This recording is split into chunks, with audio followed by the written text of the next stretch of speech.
Okay, Thursday night. Hello to anyone who watches this back. There was nobody watching live when I started. Look at this. What's this made of? Spirit drink made with rum. Passion fruit and salted caramel. I'm going to use this in clarified cocktails. All right. Different doing the standard. Gonna make a video while I wait for people to appear. So let's get that happening.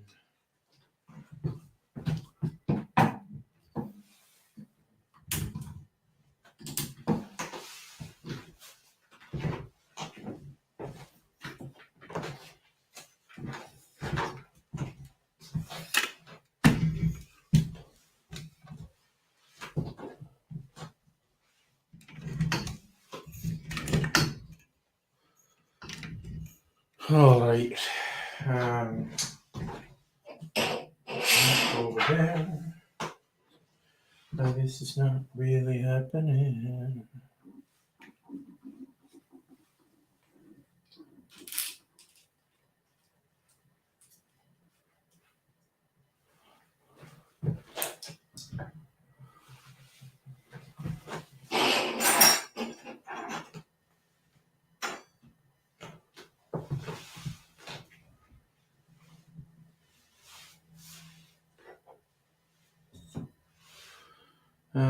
Right. So this is the Shakerito cocktail. And it's addiction. Okie dokie. Making the pastry war margarita.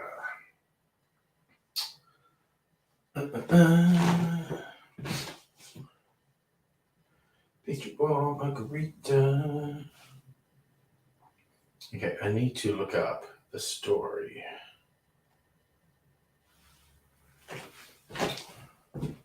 In the end, isn't it? Okay, David's Guide, let's go. Pastry war margarita. That's a what do we want? Okay, so.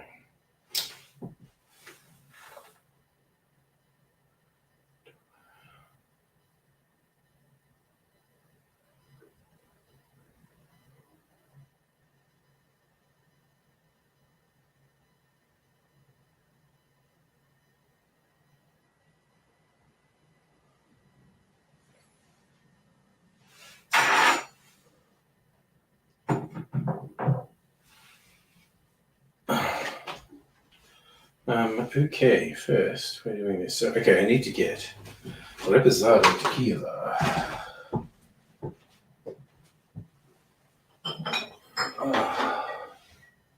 That's añejo. Reposado and mezcal. You foods. Fancy you texting me on a Thursday night. Montenegro and elderflower and Ceylon.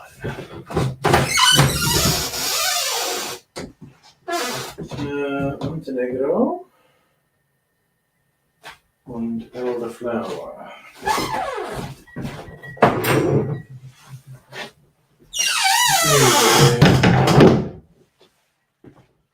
What are the measurements? In mils.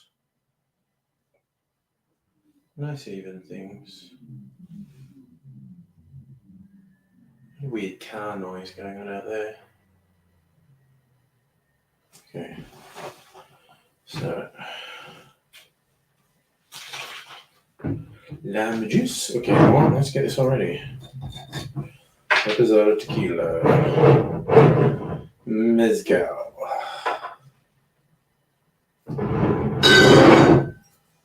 Elderflower. Montenegro.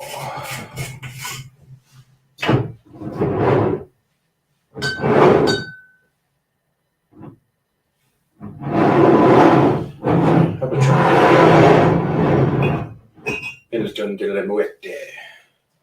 My name is Muerte.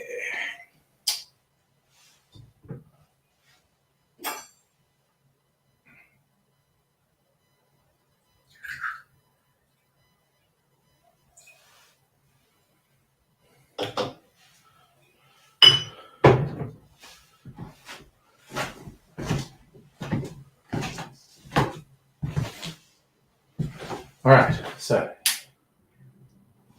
this goes with that children.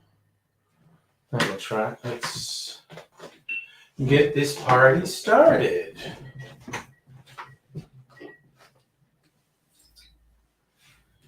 Let's see if it's got half an ounce.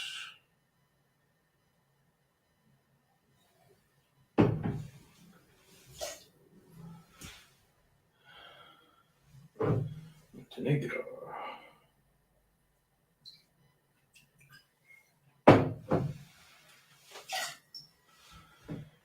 Elderflower.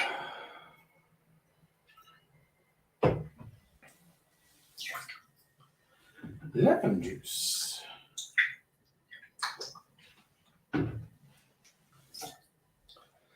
And let me do a couple drops of saline. Use my umami bitters. Because I'm unstoppable.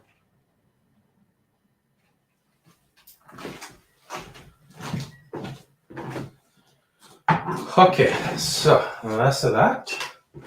I should have been chilling my glass, but I didn't. That's okay. Cocktail police can come and arrest me later.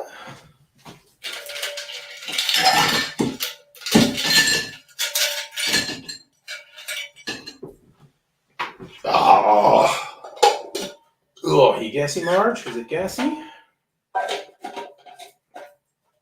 Okay. Here,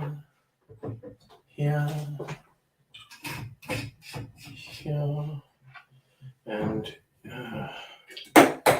fucking yay. Oh, okay. I thought something was wrong. Jesus. Trust your brain, son. When your brain says something's wrong, it's usually saying that for a reason. Okay. So, make sure that's in a good position. Looks like a good position. Let's turn that on.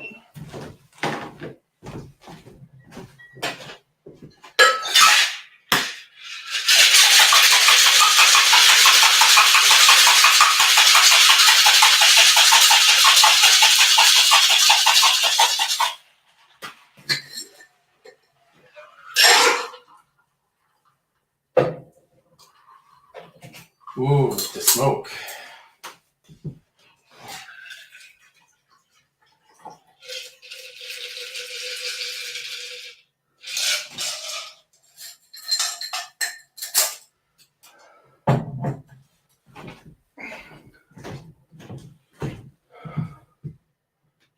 Okay. Put to that tune. Hello, Dr. Abigail. I mean, good advice. You know what I trust? My subconscious. My subconscious always picks up on things that my conscious mind doesn't. And then later on, I go, oh, that's what my subconscious was telling me was wrong, or that I'd forgotten. I have this nagging feeling I've forgotten something or I'm doing something wrong and I can't quite place it. Then later it becomes obvious and I'm like, Oh, that's what my subconscious was trying to tell me. Dang. Okay, that's going to do for that. And we do that. Okay.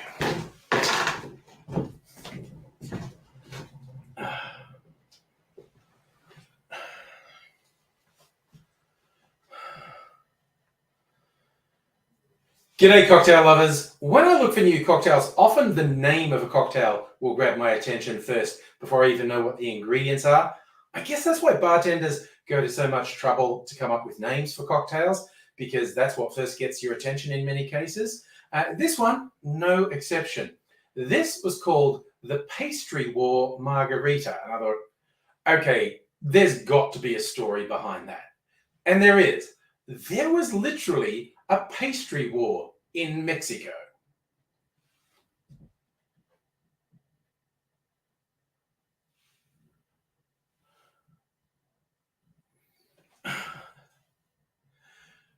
The pastry war of 1838 to 1839 was fought between France and Mexico. All started because a French bakery owner said local Mexican officers had damaged his place. And it turns out there was a lot of complaints from foreign nationals and about civil unrest and damage to their property. And they were going to sue them for reparations. I assume the Mexican authorities said, go to hell. French took it so seriously, they actually got ships into the harbour and bombarded this city. And there was eventually a peace deal, compensation was paid, but people will start wars over anything. Someone might messed up my shop. Let's bomb this city.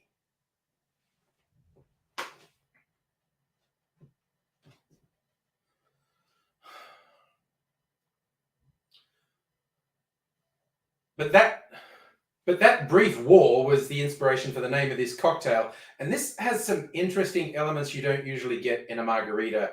I'm guessing the recipe is designed to suggest pastry. I don't know how well it's done. Let's give it a taste and see. Oh, it's certainly an agreeable drink. There's some mezcal in here, and that's really coming through. Just a small amount of mezcal is having a big influence on here. I don't know. I think this is a very interesting variation on a margarita. Here's how we make it. In a shaker, put 1 ounce or 30 mils of reposado tequila, then half an ounce or 15 mils of mezcal. Follow that with half an ounce or 15 mils of Amaro Montenegro, then half an ounce or 15 mils of elderflower liqueur, and then we're doing half an ounce or 15 mils of lime juice. As an optional extra, you can put a couple of drops of saline solution in there. And after you shake it, shake that good and hard for 10 or 15 seconds to chill and dilute the drink, and then strain it into a chilled coupe.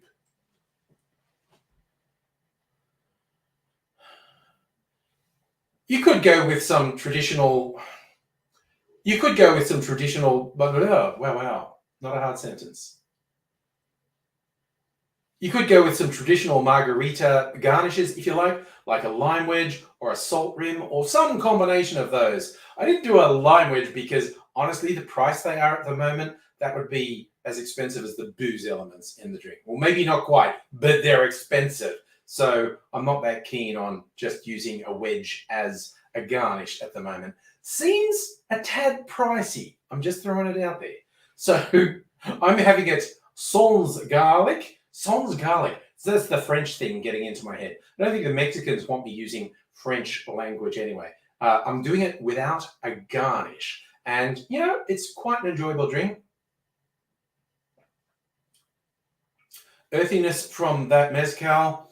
The Amaro is a very interesting addition. And, of course, the bartender's ketchup or tomato sauce, as we say in Australia. An elderflower liqueur, most people seem to think that brightens up any drink, and it does a pretty good job here. So yeah, if you're a margarita fan and you're looking for a variation, I definitely recommend you try this. The Pastry War Margarita.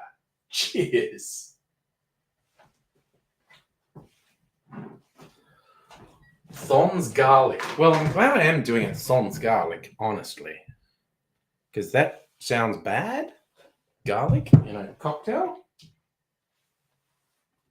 What's that whole thing of putting Parmesan cheese in an espresso martini.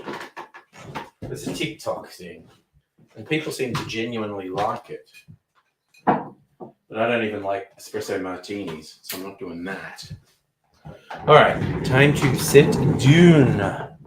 First drink for the evening made. Well, the mantra in this house, Dr. Abigail, is don't believe everything you think. Because our brains will do fucked up things to us. They really will. So, what's the next one I'm going to make? I'd actually made a decision on the short one I was going to do. That was the long one. Oh, man. Okay, the truffle sauce I had on my dinner is lingering. You're lucky there's an internet between us. You don't want my burps in your direction at the moment. So, okay, pastry ball margarita, you're in doing now. It's Betty Carter, wasn't it? Whiskey, sherry, Amaro, lemon juice. So, actually looking forward to that one. All right. What's the history of the Betty Carter, actually? I looked it up just before the stream, and I'm just going to look it up again.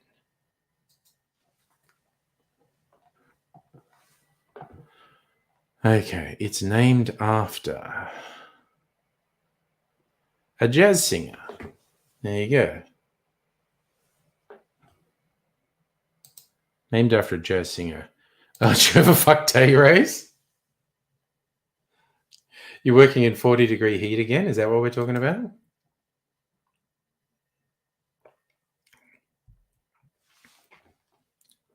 I was just thinking that, oh man, that is not bad. That's got a lot going on. I have a slight urge to add an orange liqueur to it, as you do with a margarita, or at least certain sorts of margarita. Because it's just got this weird, almost orange, fruity taste in it. And I was just thinking, just go the whole way and put some orange liqueur in there. And that could be a whole thing. Ugh.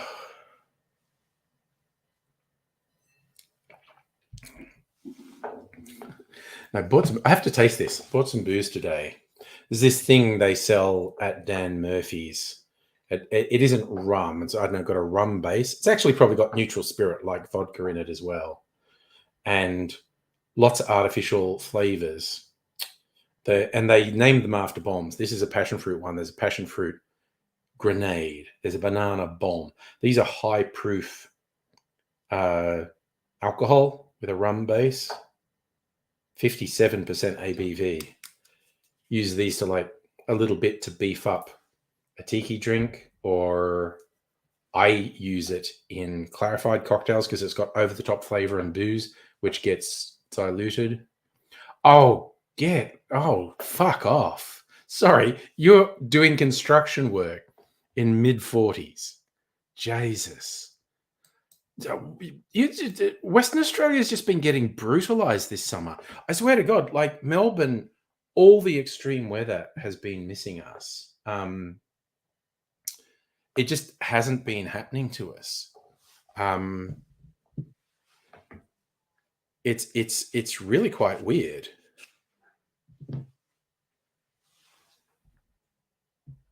Like, you know, it's going to be 30 odd this weekend, which is as warm as we've been getting. Like, I saw an article, it was the first January since the 80s that we haven't had like brutally hot weather, like, you know, the 40 plus weather. And whereas, you know, WA's been getting it non-stop. South Australia's been getting it heaps. Queensland's been getting it heaps. And Sydney's been getting it sometimes. And it's just been missing us. It's extremely, I mean, you know, I'm thankful because holy shit, I don't even want to work in an office when it's 45, 46. Because, you know, I've got to travel. And I'd complain about that. Jesus Christ. Doing construction work in that heat. My God. That's some full-on shit. Oh, goodness me. Well, dude, I feel for you. It's just that just sounds so nightmarish. Oh, I hope you get some relaxation and chill out time now. Now, okay, well, this is going down pretty quick, so I'm going to make my second cocktail pretty quick. Betty Carter.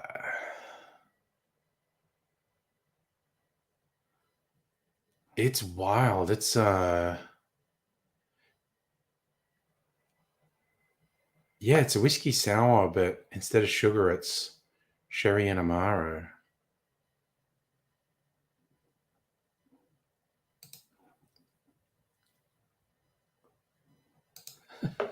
I'm I'm not even sure what that means. Uh,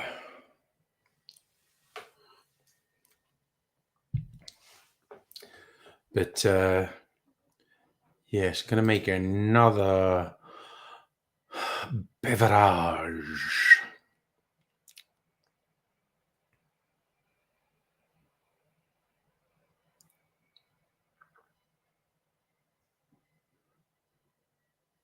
I haven't had just a regular whiskey sour for a while, and this variation sounds quite interesting. You know what? I think I'm just gonna go and make it. Theoretically, this won't take long because this is a short.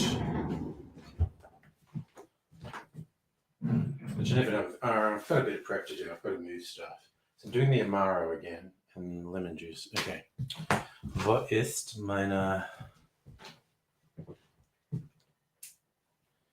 thin? That line there. And this over here.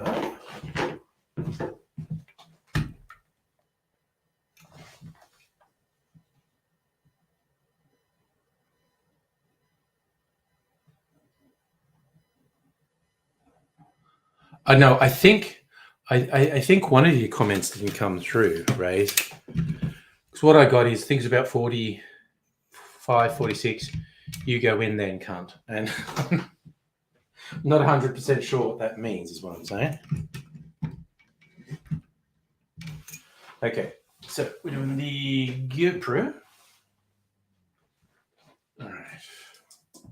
Let's do this and this. Bark.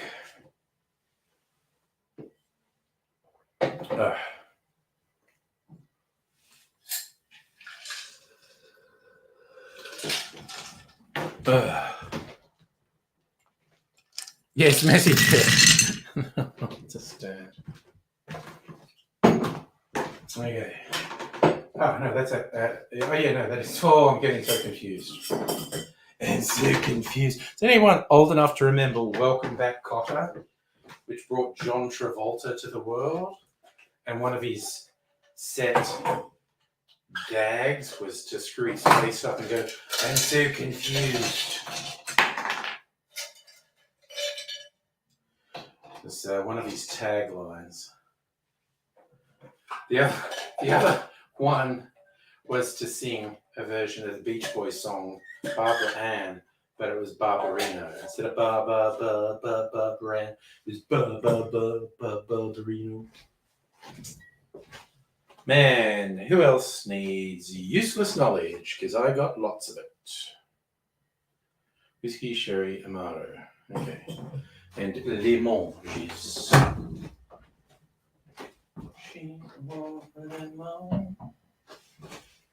Go there. We put the agave spirits back. This is not really happening. And I'm just going through this bottle of whiskey. Whiskey, sherry, and amaro, and This time, we're doing lemon juice. Got a little bit of lemon juice. And I want the saline again. Okay. Oops. Kicking a bit of ice around the floor. Okay, so whiskey first up.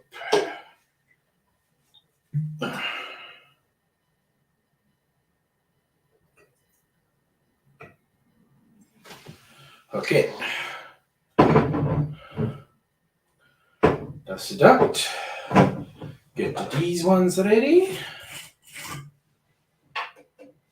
I did not take a picture of the last one. Fuck it. Fuck it.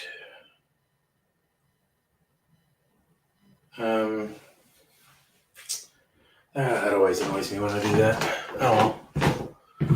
Dr. Abigail. You remember Welcome Back, Cotter. There you go. Raze, you probably earned some KFC, honestly. And hello, Strictly. So there you go.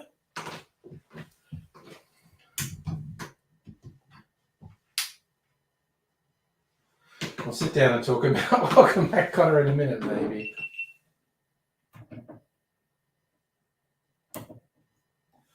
Alright, so that there. Und. Alright, let's go.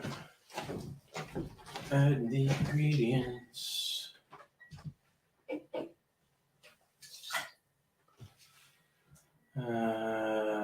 22.5 mils sherry.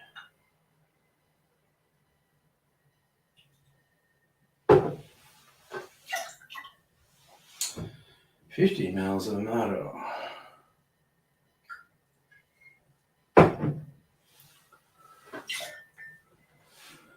22.5 mils. Basically all the lemon juice. And a couple of drops of sea lime.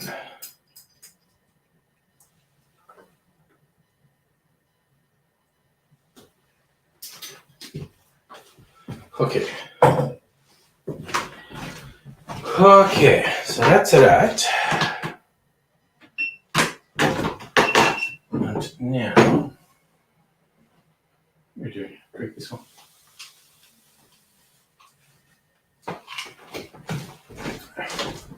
Drink the melt water.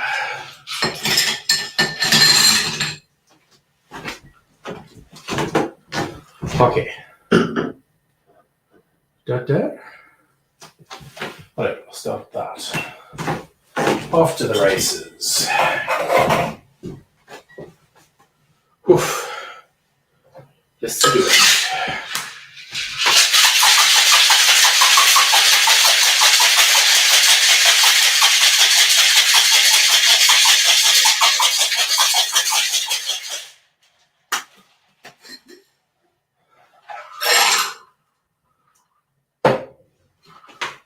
Okay.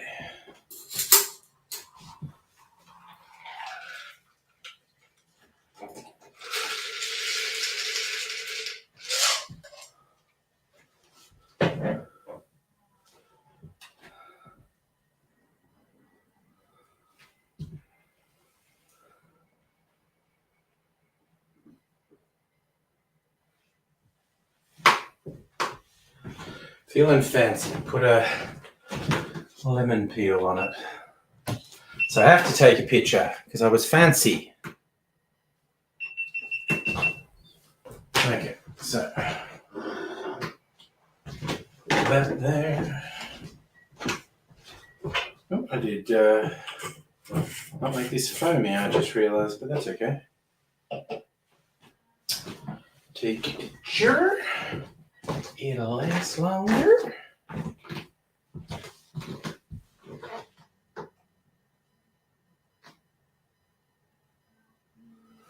All right.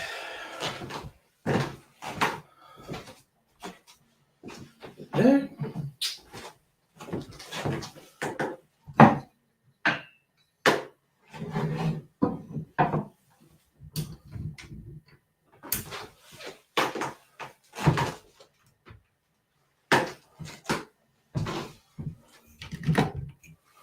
Okay, let's get this happening. All right. And we're ready. Okay, that's ready.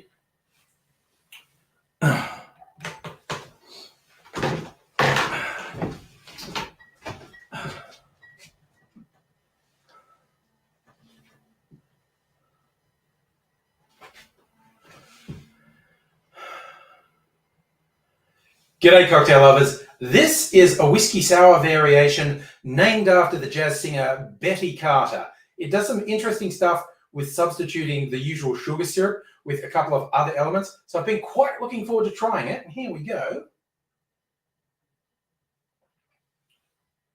Oh, if you like a whiskey sour, you have to try this. It brings in some very interesting elements. Here's how we make it. In a shaker, we put 1.5 ounces or 45 mils of the whiskey of your choice. Then we do 3/4 of an ounce, around 22.5 mils of sherry. Then 15 mils, a half an ounce of Amaro Montenegro. Then we're going to do 3/4 of an ounce, 22.5 mils of lemon juice.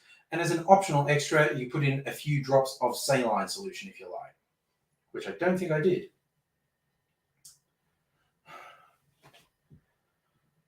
Add ice to the shaker, shake that good and hard for 10 or 15 seconds to chill and dilute the drink, and then strain it into a chilled coupe. Feeling fancy, put a twist of lemon peel as a garnish.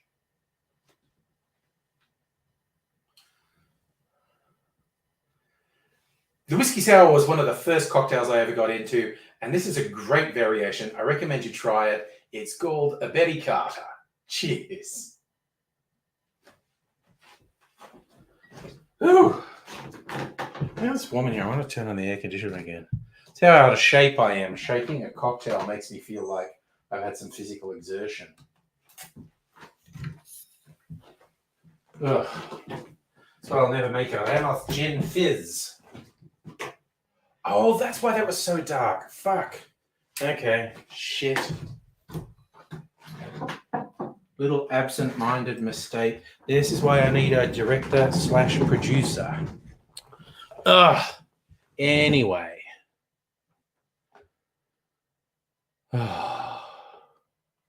So. Cheers, y'all. Oh, that is actually pretty good. Put orange peel in it as well. And in fact, then I'm going to go out and get some ice. Have another drink. Because I can. Ooh, no. I love when you squeeze the citrus and you get the spray of oils on there. Oh. Okay, so, I need to look on Discord for something, obviously. Where are we? Discord. Do.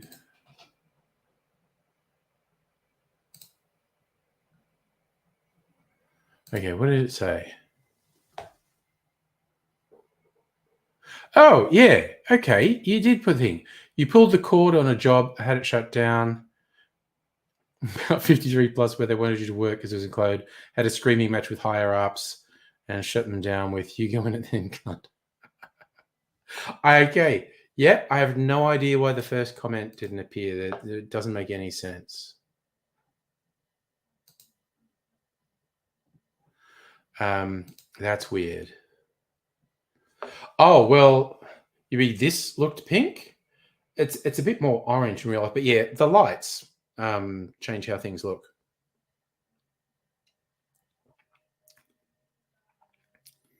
Man, that is pretty good. Oh, I could have put the foaming stuff in it to make it foamy. I kind of like it when there's a big foam layer. And then could have done the whole thing with put a couple of drops of Angostura bitters on the top and trail something through it to do a little pattern. It's like latte art, but for cocktails. Also, I do have to try this, the passion fruit grenade. I doubt I'm going to like it straight, quite honestly. It's probably just going to be intensely artificially flavored. But it's probably going to go way better as a mixer. But anyway, I got this because it was a bit of a discount for Dan's members, and I wanted something like this just to beef up. Yeah, no, that's what you need to do. Just keep repeating in your head. It's for a really limited amount of time, and it's for a good purpose to get you to achieve your goals. But you get to fuck them all off later. Oh, you're doing the Long Island iced tea. Nice. Coke with a pinch of lemon and lots of booze. Oh, yeah, actually. Yes. Please remind me again tomorrow. But yes, I am definitely in for a catch up tomorrow. Oh, nice. Raise, you've earned some KFC. You should definitely go get it.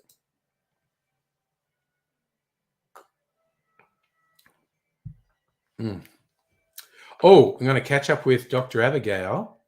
All things being equal, we'll do a stream there. I think we'll be at Dr. Abigail's place, so we'll do another round of Dr. Abigail's CDs, I think. That's the plan, anyway.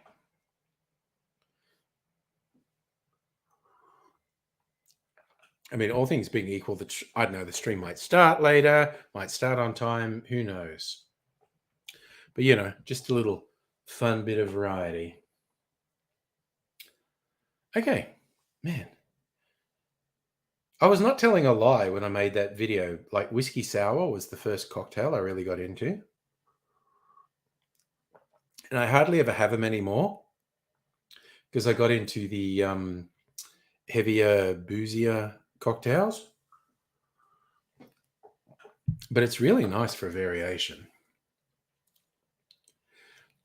Are you going to go back and, or maybe we could redo it tomorrow? I don't know, but we'll see what's what. As the weird thing is, we thought we checked that you were there and paying attention before Abigail started going through the CDs, but apparently not. But you know, c'est la vie.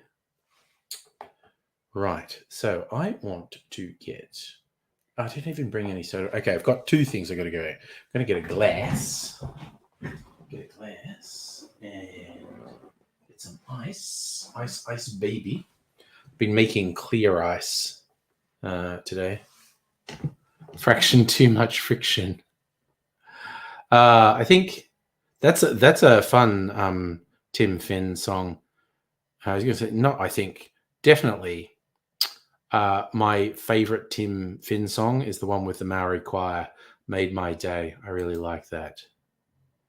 Heine, hello. Do we care? Oh, I did actually see that. For those who want the short version, you may or may not remember Friendly Geordie's house got firebombed when he wasn't there. And so who was it? It turns out it was crime associates, a mob that he'd mentioned in one of the John Barilaro videos. And it also turns out they've been getting consistently more threats that more would come. And in the statement video, Friendly Geordie says basically he feels he couldn't get the cops to take it seriously or do anything. And he is actually taking the video down that this crime mob took exception to, because he just said the threats of violence are too plausible and too real.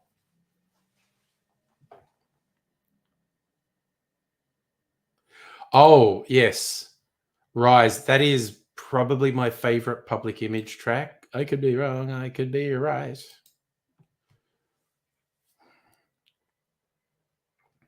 May the road rise with you. And Irish blessing, basically. May the road rise to meet you. Okay. This will take me like 30 seconds to get a bit of ice and a bottle of soda water. I'm not even going to put the chickens there because I'm just going to be gone real quick.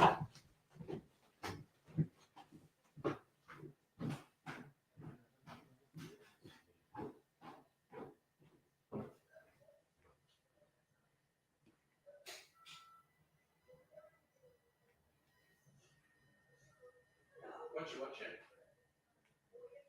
Voice.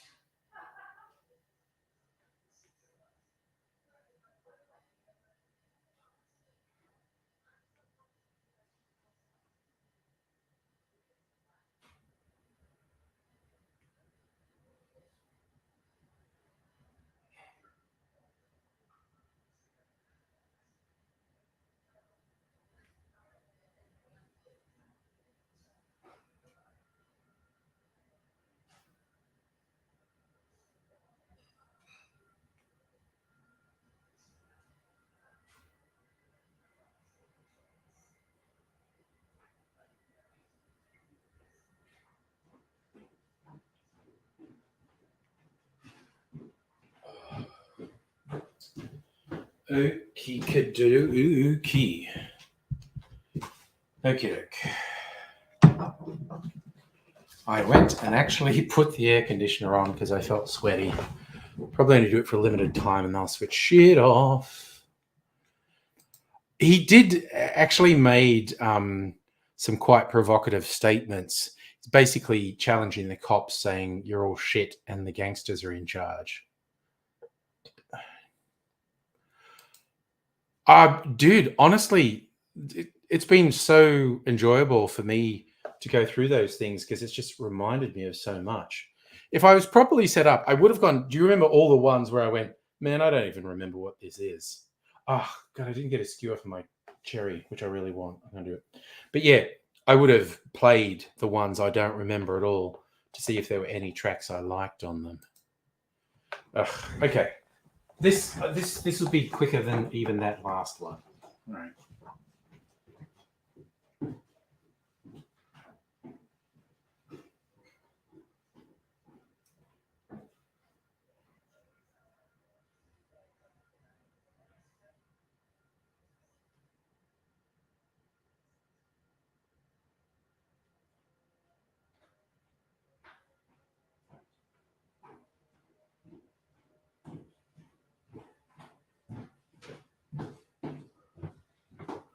Oh.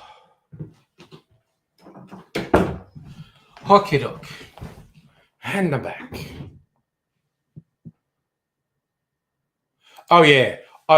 It's one thing that really frustrates me because I'd love to play DJ on a stream and play tracks that people haven't heard of and all that sort of thing and just have a fun shared experience.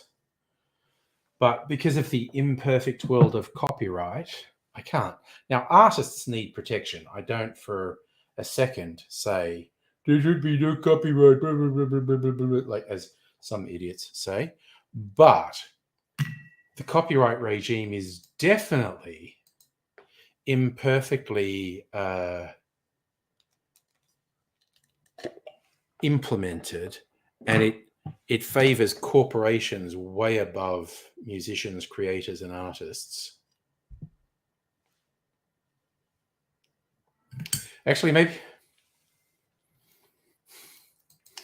we could do that on Discord. An after party on Discord, but instead of sex, it's just sharing copyright material.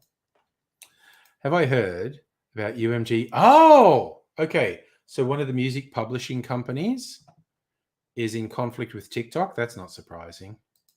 You can do copyright music on Twitch, but it'll be muted during playback.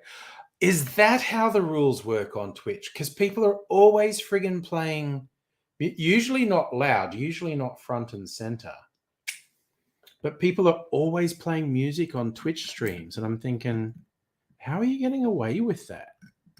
Because you certainly can't do it on a live stream on YouTube or Facebook. I think, again, you get muted on playback on Facebook, but you get a fucking copyright strike on YouTube and you lose the ability to do live streams. And we don't want that. Yeah, no, that actually fits, Dr. Abigail. Because people are just always playing music on Twitch streams. And for Twitch streamers, playback, it's not nothing, but it's not the main deal. The main deal is people watching you stream live. So I don't think anyone gives a shit if it's muted on playback. And also, I don't know for sure, but it might be a volume thing as well, because a lot of the streamers will have some music, recognizable music, but it's playing at quite a muted level. That might have an effect. I don't know. Again, YouTube's content matching is hypersensitive, so I would not do it on YouTube.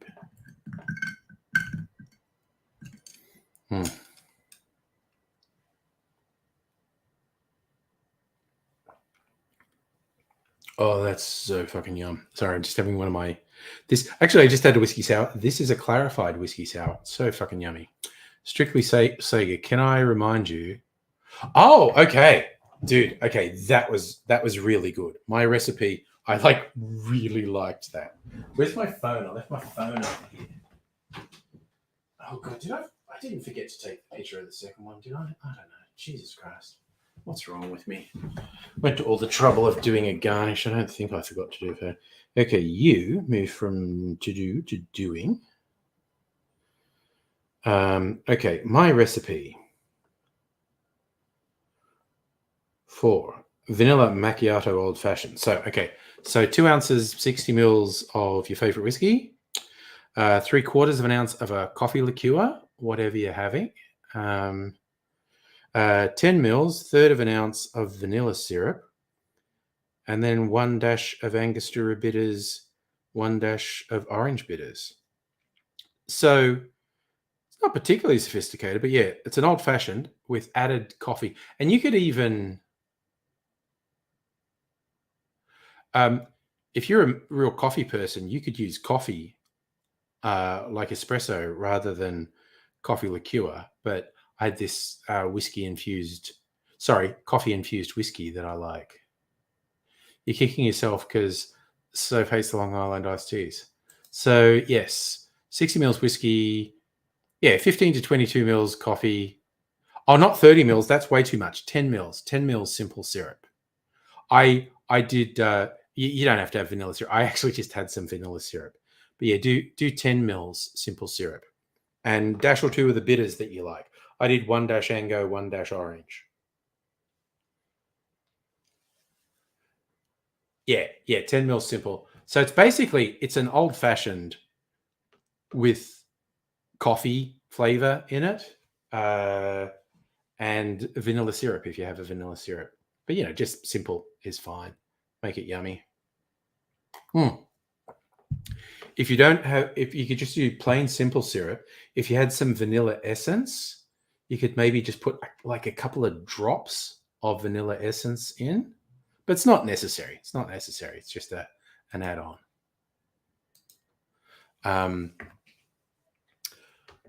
Yeah.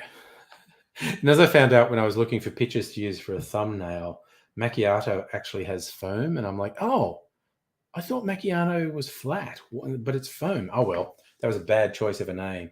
But I don't know. It just kind of sounds good calling it a macchiato old-fashioned. So I regret nothing.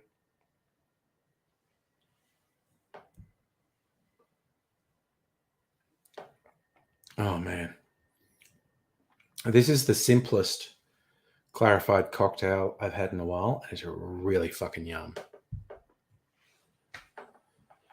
That's some good shit. Yeah, this is literally just whiskey and some sugar syrup and orange juice. Milk clarified. Oh, it's so fucking yummy. It's like really good. Most of my clarified cocktails are like 8 out of 10 by my rating system. This one's a 9. Like I could just keep pouring this and drinking this. I'm not going to, because I like to have a bit of variety, but I could. You could keep putting this in front of me and I'd keep drinking it. Which, would put me on because again, the biggest danger with clarified cocktails is they usually don't taste particularly alcoholic, and they are diluted because of the way from the milk gets added to them. but they've still got alcohol in them. So if you just keep drinking because like, oh, this is not alcoholic at all.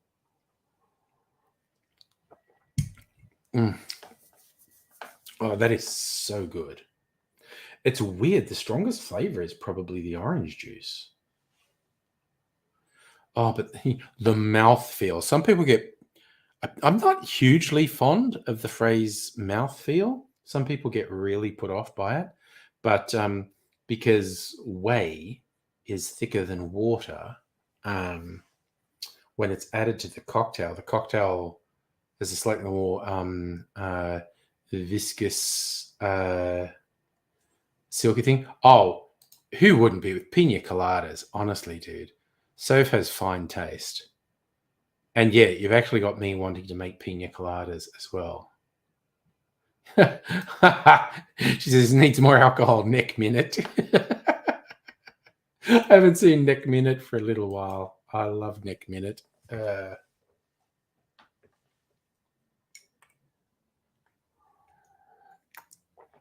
Dear. But actually, well, okay, so there is another cocktail, the painkiller. I always hear that drum and bass song, reaching in my pocket for a painkiller. So the painkiller is high proof rum, pineapple juice, orange juice, cream of coconut. So the painkiller is basically a pina colada, but with orange juice. And because I use, I got the orange that I've peeled all the peel off and use it to clarify something. So when I make a clarified thing and use coconut milk rather than dairy milk, and I called it a clarified colada, but really if I use orange juice, it's a clarified painkiller. It's the fucking best. Oh my God. It's the absolute tippy top of my list of clarified cocktails. So difference. Pina colada. Getting caught in the rain.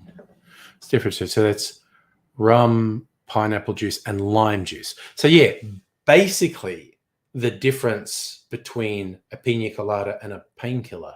A pina colada has lime juice and a painkiller has orange juice. Depends how you make it. There could be more or less of the rum or the pineapple juice and all that sort of shit.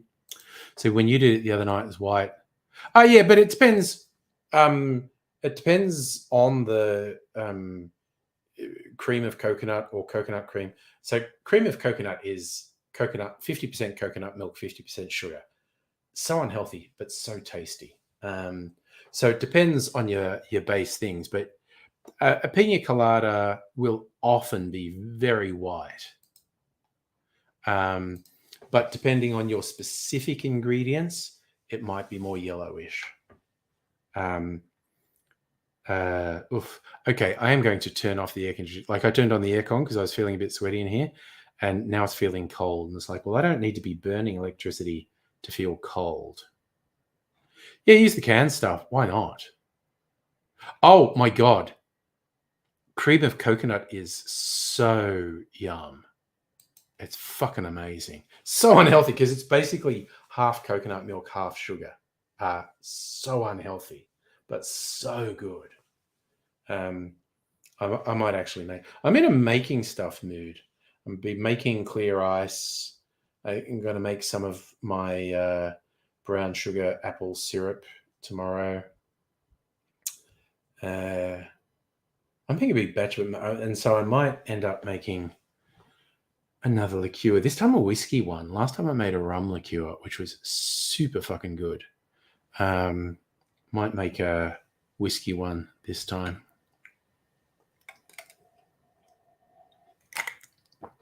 Oh, that's so good. Ooh, I might make it with a honey. That could be... Ooh, that could be fun. Hello, Megaleech. How are you? Okay, I'm going to disappear for a second and turn off the air conditioning because it's making me cold now. It's cooled the room down.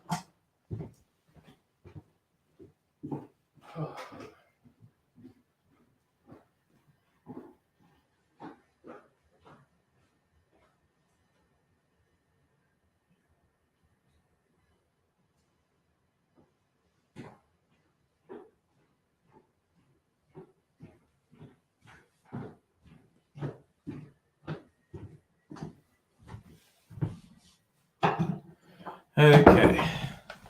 Whew. Rock and roll. Okay. Okay, super good. Okay, I'm just so inspired by how good that clarified cocktail is. Tomorrow I might make my all-time favorite, the clarified painkiller. Yeah, boy. All right, so you posted on Discord. Let me see. Where are we, General? Oh, okay. Okay, so yeah, I've seen this one. I'm just going to share. Where are we?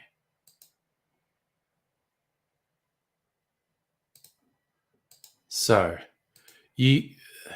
there we are. You used coconut cream, and that's a good brand. Did you add sugar as well? So you got the pineapple juice, you got the coconut cream. Did you add sugar or sugar syrup as well? Because yeah, it's basically you can make cream of coconut with that stuff and sugar, and it's fucking amazing. Our Lady of Expletives, hello. You want all the alcohol? Have you had a day? Is that what we're saying? You've had a day? I can identify. My day was not that tough. Ray's had a tough day. He's out treating himself to KFC. We'll be back a bit later. But yes, we're having some of the alcohol, not necessarily all of the alcohol. Love melted ice, aka water.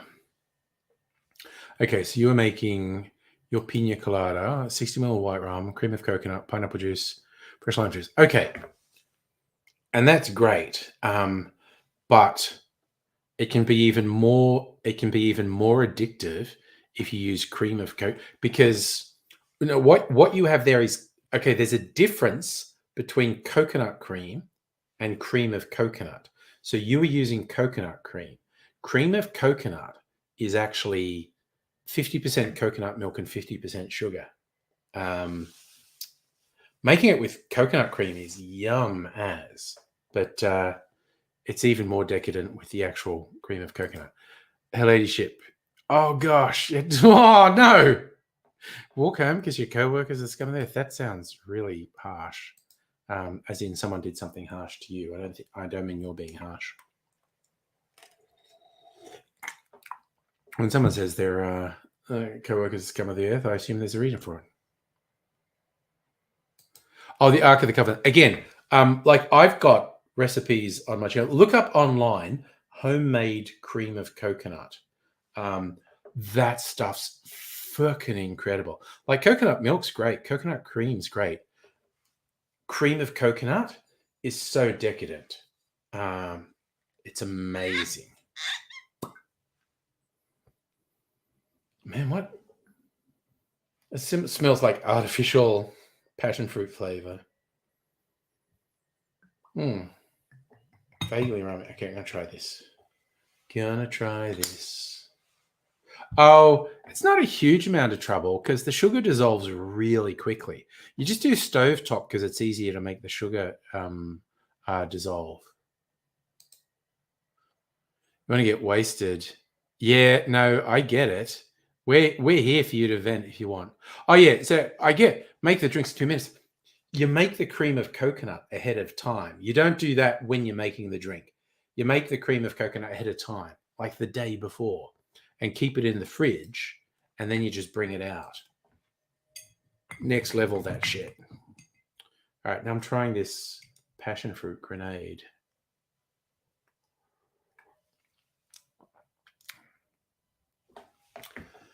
Yep, that's a really intense flavor.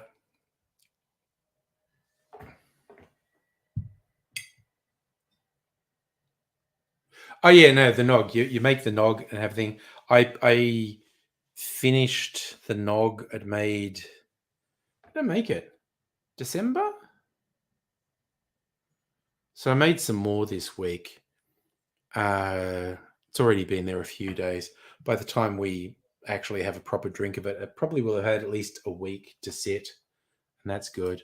But yeah, just I mean, like when you're not making drinks, make the cream of coconut and have it in the fridge, and it's fucking amazing. Yeah, I mean, it really did serve well. Yes, the Infinity Martini, which I did top up today. I might have a taste of later, like not a huge one. Maybe get my mini coupette and just have a little dainty taste of what the Infinity Martini tastes like at the moment. So this is absolutely not something I would drink straight.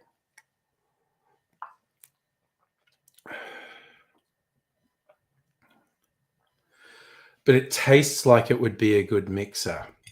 Put a little bit in a tiki drink. I definitely put a bit in a. Oh, I put it. Okay, so I said I was going to make a clarified pina colada. I am going to do that and use this in it. Not just this. I'll use some other rum as well. But this to kick up the flavors. Yes. Oh yeah, no. My eggnog is quite heavily spiked. I've been doing it with a blend of whiskey, rum, and brandy, and it's friggin' awesome. It's so good. Did I write down what I added? What to the eggnog?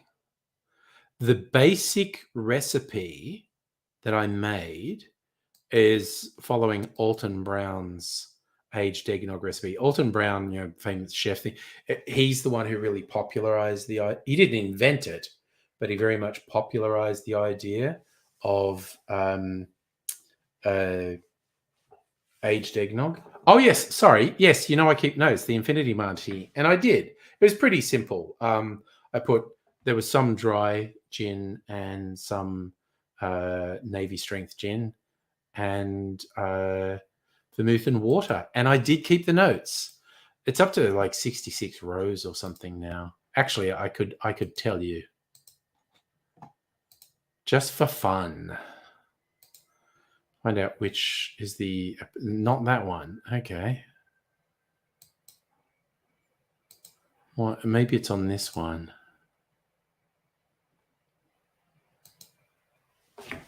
Drive.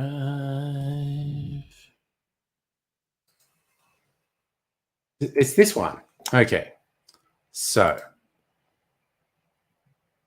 how many rows are on my spreadsheet now? 64 rows. And if I count, look, what are all the things? Regal Rogue, Daring Dry Vermouth, Four Pillars Yuzu Gin, Heathcote Navy Strength Gin, Brogan's Way Everyday Salvation, Fossey's Naval Strength, Patient Wolf Pink Lake Gin, Threefold Coconut Gin. I put coconut water in it sometimes instead of water. Archie Rose Sydney Dry Gin, Archie Rose Sunrise Lime Gin. Where's another? Where do we hit another new? A mango gin.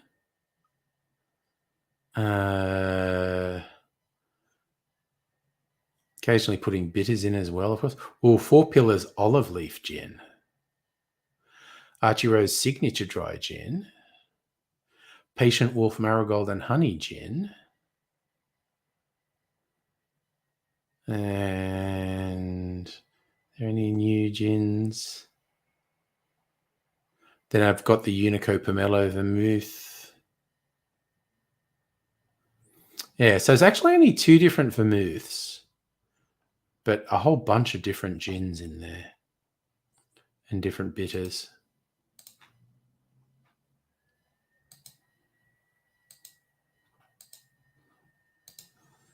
It's good. Oh, you want to see it on screen? Okay. No Gordons, all top quality Australian gins. I just realized I should put the drive back up. Okay, I will share it. So, oops, click the wrong thing. There we go. I'm not very familiar with Windsor gin, but I absolutely rate all of these gins. So you can see how many. It's like the Vermouth, Four Pillars Yuzu, Heathcote Navy, Brogan's Way, Fossey's, Patient Wolf, Heathcote Navy, Brogan's Way, Threefold Coconut, Regal Rogue, Coconut Water, Archie Rose, Fossey's, Archie Rose, Bitters, Heathcote Navy, Brogan's Way, Heathcote Navy, Mango Gin, Heathcote Navy. I tend to like just go through the same bottle of Navy gin until it's done. Sydney Dry, Fossey's Naval Strength Gin, which is a very orange tasting gin. There's a pun there with naval and naval. I love these gin. But you can see it just keeps going with all the things. So it's not that old. I started it in August last year. And it's gone through those various refills, and I've just refilled it today. So how many refills is it? It's 1, 2, 3, 4, 5, 6, 7, 8, 9, 10, 11, 12. So it's 13 top-ups. There's been 13 top-ups of this Infinity Martini. So the whole thing. Oh yeah, Mango Gin. That's from a place not far from where Dr. Abigail lives. That's the Craft and Co. It's a gin that's infused with mango, and it's kind of a light orange color. It's really fucking yummy and sweet. Oh yeah, no, I want the history of my Infinity Martini. Because the previous one I kept going for a couple of years, and I was kind of disappointed in the end that I hadn't kept a record of all the gins and vermouths that were in it. So when I finished that one and started a new one, I thought I want the history. Oh, okay. The shuffling the dates, that's something Google Sheets does automatically. And I take my Infinity Martini very seriously. Yes, time for another cocktail. Why the hell not? It's a little bit more of this. That is a really intense flavor. So this is going to go really well in a clarified painkiller / pina colada.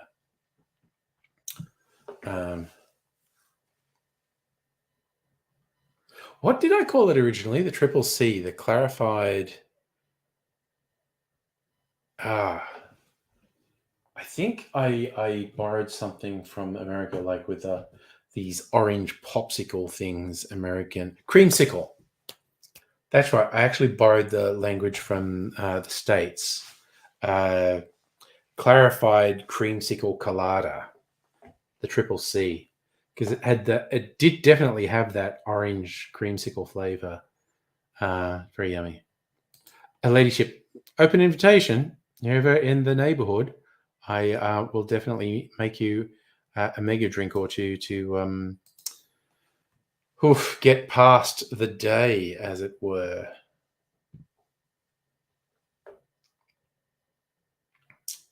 Because sometimes we just have to do that.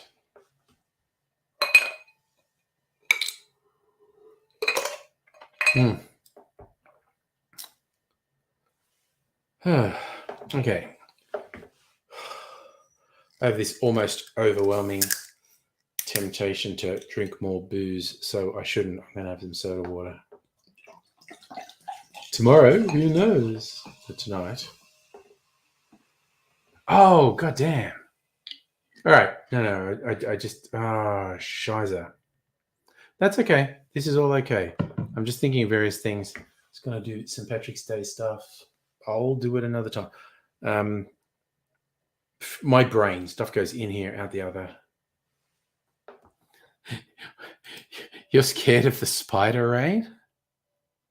Oh my god, where was I once? A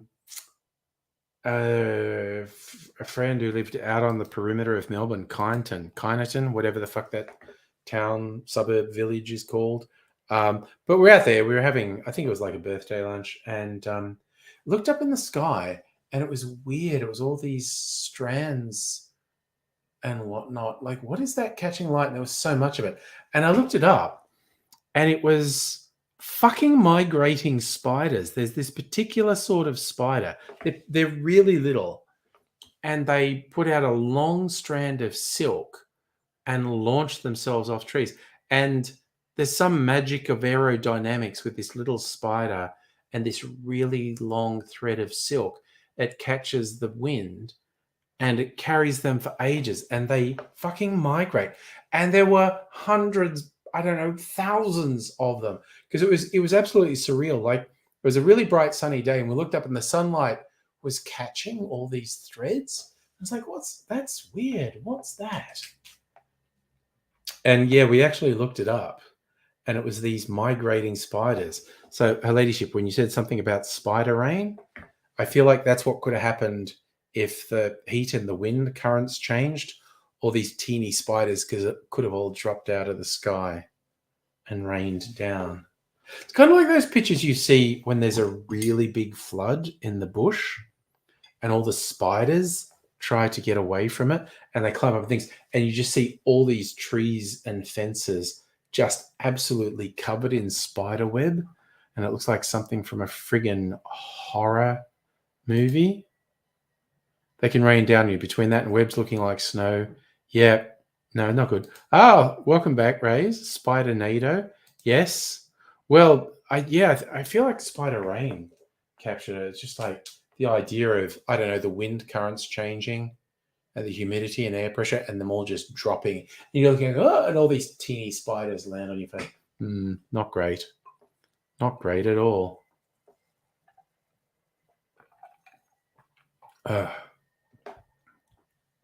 See, what we want Spider-nado. Who remembers, oh God, was it a 90s movie? I think it was a 90s movie, Arachnophobia, which I thoroughly enjoyed.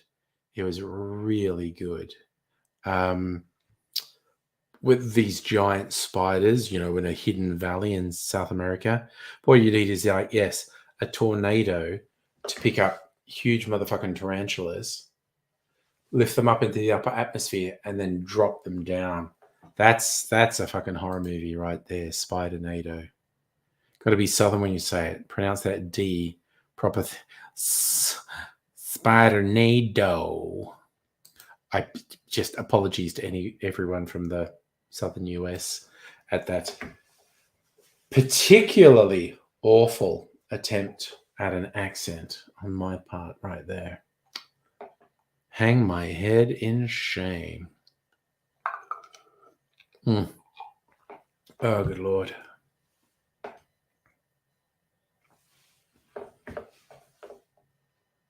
Gee, I'm good. I've got a whole plan tomorrow now. Make a clarified painkiller / pina colada. Quisa. That's what I can't do it. Like, I can't do the cool Southern. It's like, I just want to sound like, what's his name? What's that politician? I sound like a hard put upon Southern belle. And I can't remember his name right now. Oh, middle of the day, Dr. Abigail, honestly. I need to not have my head wander off and start making plans for the evening.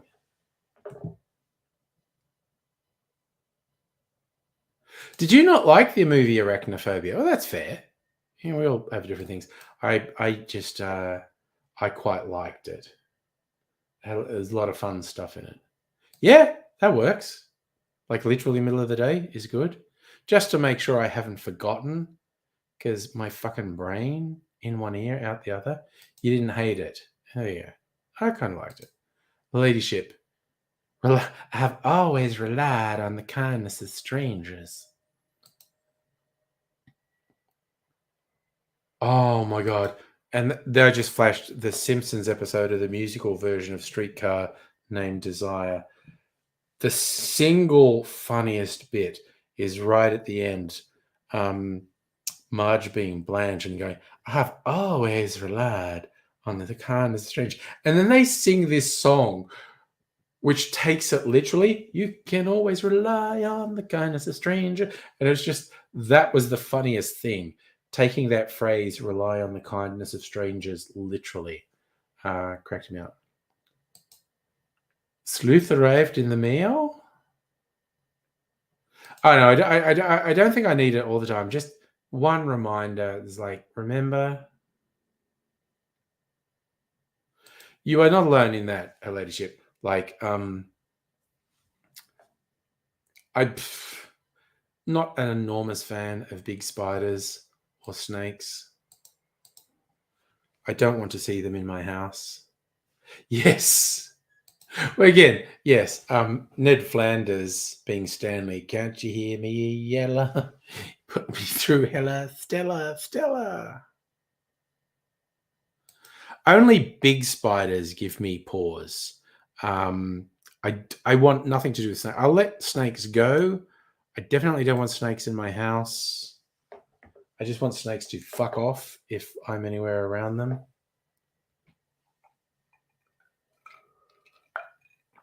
Because, they're very off-putting. Mind you, I have, been at this, there's a fucking little fruit fly or something there. I've been at things, like some event where they have the big snakes and they drape them over you. And I've had like a huge python draped over my shoulders. And it's a fucking experience because they're really heavy. And when they move, you can just feel the strength of their muscles. And it's like, I've got this big python on my shoulders moving about a bit. And I'm just going like, yeah, if you decided you were going to kill me, I'd be fucked. If you just went, I don't like this guy, and wrapped around my throat and tightened, I'd be fucked. I wouldn't stand a chance. Thankfully, that wasn't its demeanor. But just feeling it, like first it was the weight, like, whoa, this snake's really heavy. And then when it moved, you just feel its muscles pulsing and you go, God damn, this snake is strong.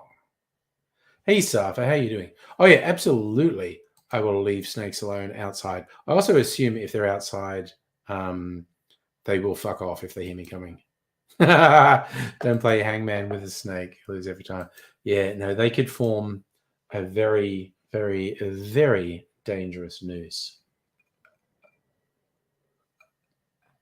So, watch out. Gosh darn. Just enjoying my soda water and deciding what to do.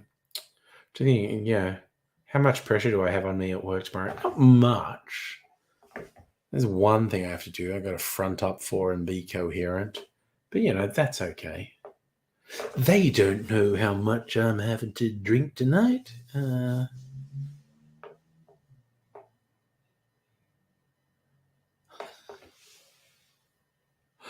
Oh, dear. So, yeah, it's our thing.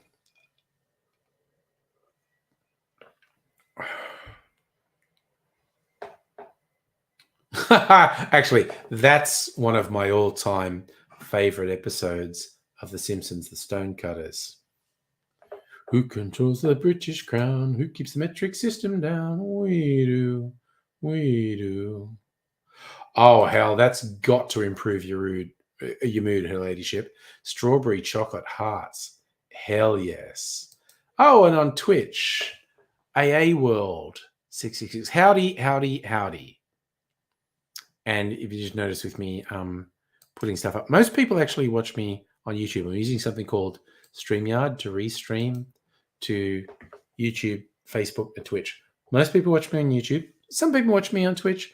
Sometimes people even watch me on Facebook. Who knows?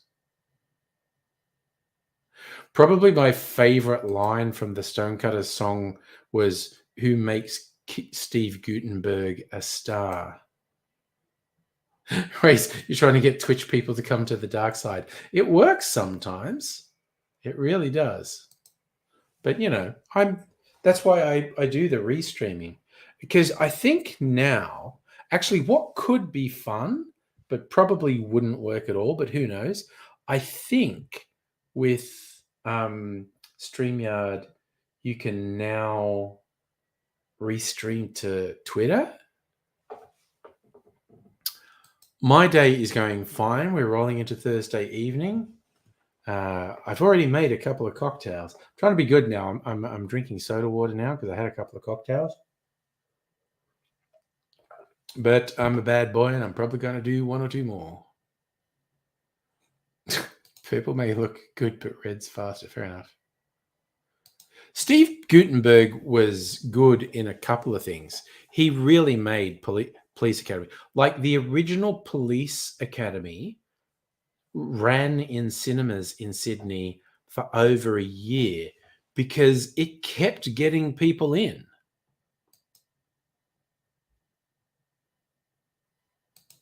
So is that I probably could. Pornhub's pretty good with accepting people.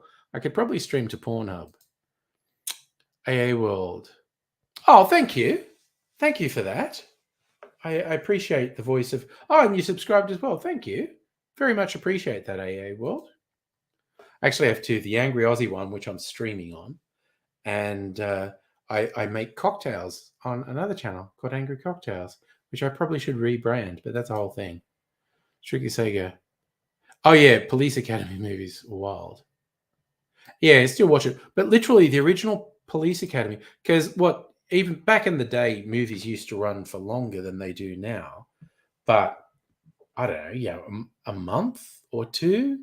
But Police Academy ran for ages, definitely over a year. And ladyship, I hope things improve for you. You had a hell of a day, but you had your chocolate strawberry hearts, which is a big plus. Get some sleep. Catch up with you another time. Actually, I wonder if I get a Google hit for that. How long did Police Academy run in Sydney cinemas?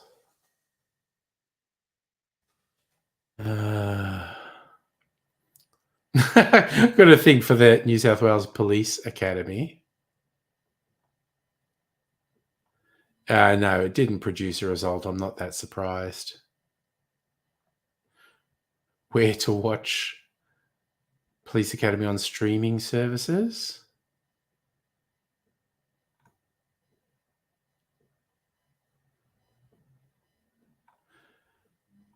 Yeah. I'm not surprised. Oh, that's fun. You don't have pages? Oh, there you go. On Google anymore? You just keep scrolling and it just keeps giving you results. I feel like that's new.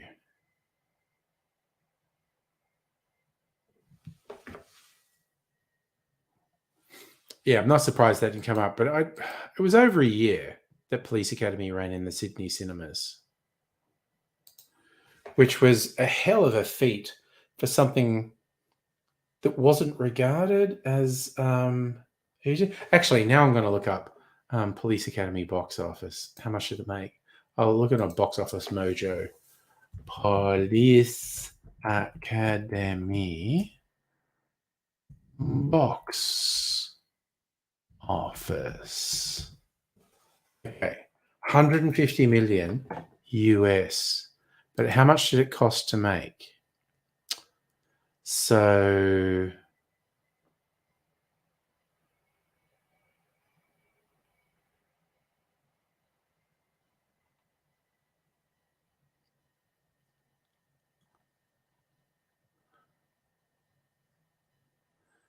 Man, they just kept making. Okay, so this one's actually saying 81 million, but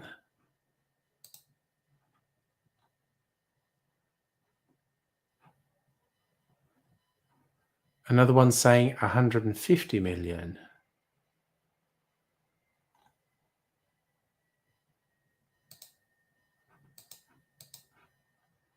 So which is right? Okay, Wikipedia says 150 million.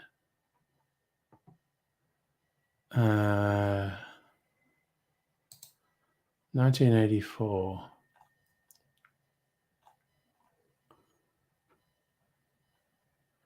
Box office. There we go.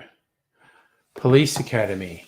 On a $4.5 million budget, made 150 million worldwide. So that is, oh God, I can't even work out the percentage, but that is 30 times the budget? 30 times the budget. Holy shit. That's incredible. No long. And what's funny is the subsequent ones got more expensive. 2 cost 7.5 million and made 114 million. 3 cost 12 million and made 107 million. 4 cost 17 million and made 76 million. 5 cost 13 million and made 55 million. 6 cost 14 million and made 33 million. And then there's a suggestion that there's a police academy mission to Moscow made in 94 that cost 10 million. But I don't know, it's straight to video. I don't know. But my God, the first one, the worldwide gross was 30 times the budget. That is mind-blowing. Oops, oh, wow. I just came back here. Oh, no, there you go. All the things were missing. Okay, what did I miss?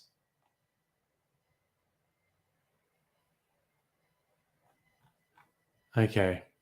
6 and 7. Honestly, I think more than 6 and 7 sucked balls, but anyway. Okay, Halloween. Okay, I'll look it up.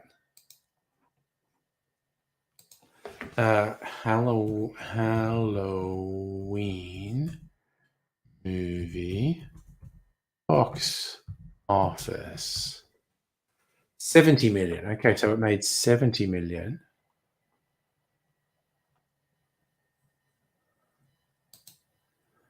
What it cost to make. Oh, no, actually, this is saying lifetime gross for Halloween is 160 million, which is mind-blowing. Where are we? Box office. Halloween 1. Okay, so different sites are saying different things. Oh my God, they're saying the budget for the original Halloween was $325,000 and it made 70 million worldwide. So that is, that's like 210 times its budget. Could you imagine if you owned that movie that cost 325,000 to make and you ended up with 70 million box office? Of course, you don't get all that, but box office basically 200 times. Holy shit. Thank you for telling me that one, Strictly Sega. That is wild. Oh, actually, yeah, AA World, if you want to join the Discord, look, I'll put a link in. I'll put an invite in.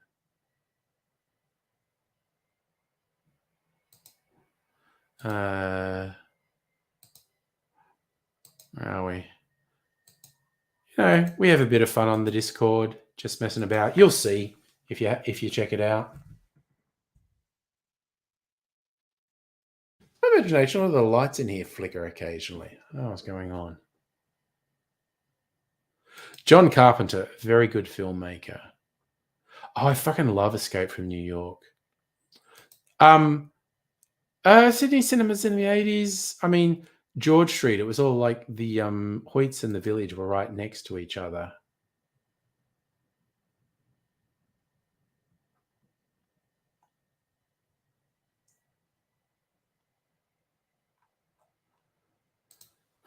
Oh, so you're talking about Halloween when Michael Myers was a kid, one shot, people moving shit behind the. Oh, I love every now and then you get this really good behind the scenes stuff where you see there's like a continuous flowing shot and it involved all these people moving shit when the camera was looking somewhere else. Filmmakers, very creative people. You're saying, yeah, first time we went to surround sound. Time to Kill. Oh, wow. I vaguely remember that movie, Sandra Bullock and Sam Jackson. I'm sure I saw it. I can't remember anything specific about it, though.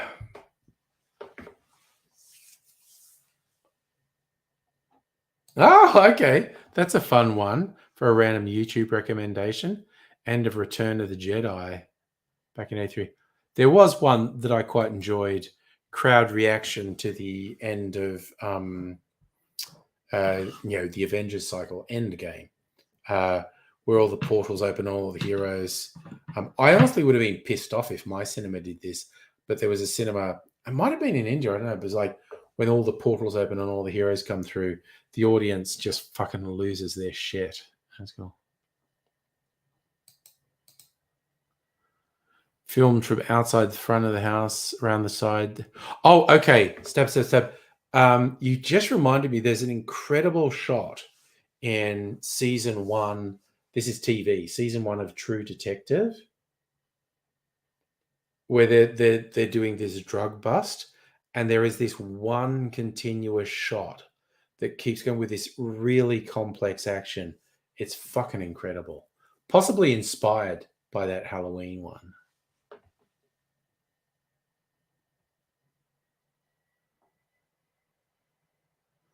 I would have hated that, Safa. A kid talking right behind you. No good. Yeah, a kid at a 9 p.m. screening seems like a bad idea, particularly with one thing like a 3-hour movie. Seems like a really bad idea.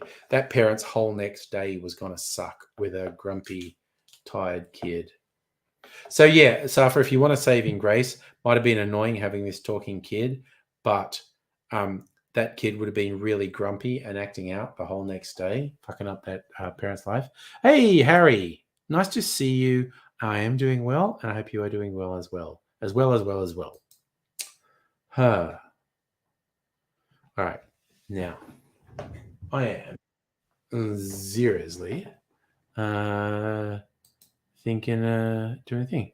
Hi, Maria joined. Hey, join the Discord. Glad to have you on board.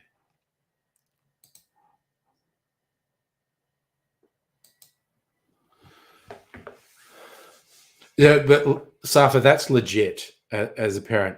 If you let your kids stay up late the next day, they're in such a shitty mood basically the whole day.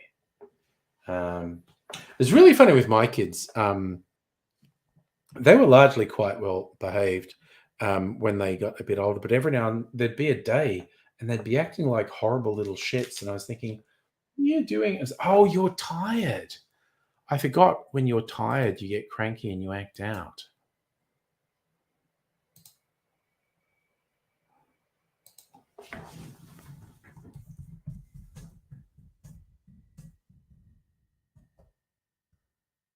Driving messages on the Discord.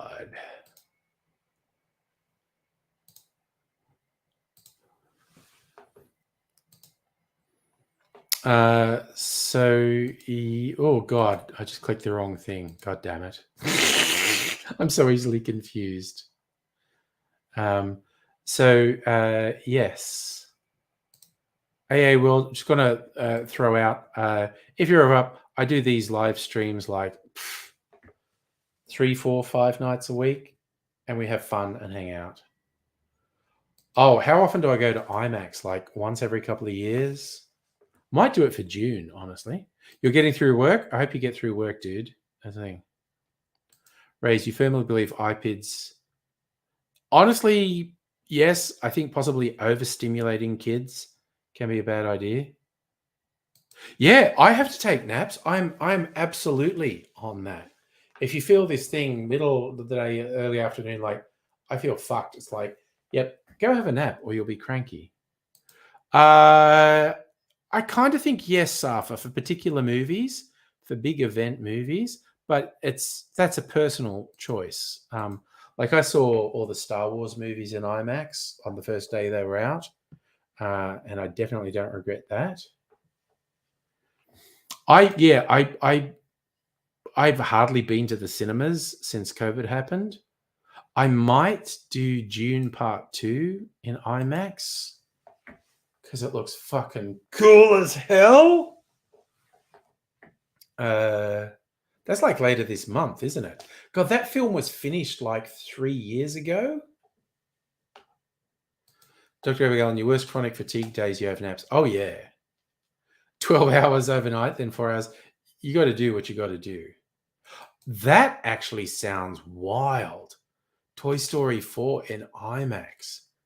Oh my God, that sounds great. I think I saw Fury Road in IMAX. That was pretty full on. But yeah, I did see all the Star Wars, the recent Star Wars movies in IMAX.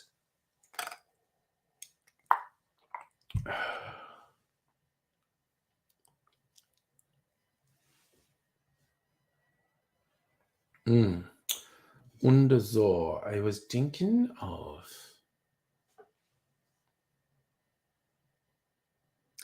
Raise, you saw a Little Mermaid in 40X in the States. That would also be pretty full on. Strikaseka, this is one of those things where, is that a false memory? I don't think it is. I think I saw Fury Road in IMAX, but I'm half doubting myself.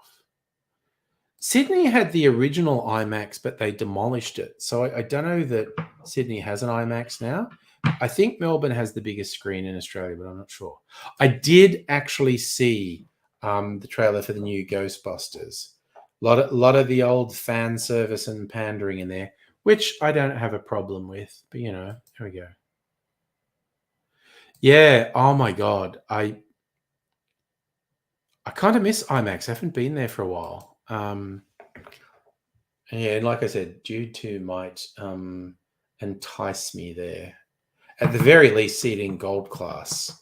I don't want to see it in a packed cinema. Well, okay, I can deal with the packed IMAX because just the big fuck off screen. All right, so Melbourne does have the largest IMAX projector size. There you go. In the Southern Hemisphere. There you go. Sega all moist for the new Ghostbusters. Yeah, I've got to be honest. I'm almost definitely not going to see it in cinemas. I'll wait till it's like free on a streaming service. And I know that'll be like end of the year. But say la vie. I'm still not super keen on going to cinemas because of COVID. Oh, well, you get movies that are shot specifically for IMAX on particular cameras. And yeah, 3D ones that are shot specifically to maximize the experience in 3D IMAX. Oh, please tell me your Afterlife story, Ghostbusters Afterlife. I want to hear this. I think the first IMAX I saw, in the early days of IMAX, it was all nature documentaries and shit. They didn't make big budget cinema for IMAX. The first IMAX I saw was in Sydney, in Darling Harbour. Was Africa, the Serengeti. That was a really bad James Earl Jones because it was narrated by James Earl Jones. And I remember being tripped out because I'm sitting there and it's pretty cool, big nature documentary, and realizing to see everything, I had to do this. like I couldn't just see everything with my peripheral vision. The screen was so big, I had to kind of just turn my head a little from side to side to see everything that was happening. It's pretty wild. So you went with your kids, best mate, 220 kilograms, 6'4", and we went. Have you seen it? It's a bit where Egon takes the hand of his the ghost of Egon takes the hand of his granddaughter and started the waterworks, which is fair, honestly.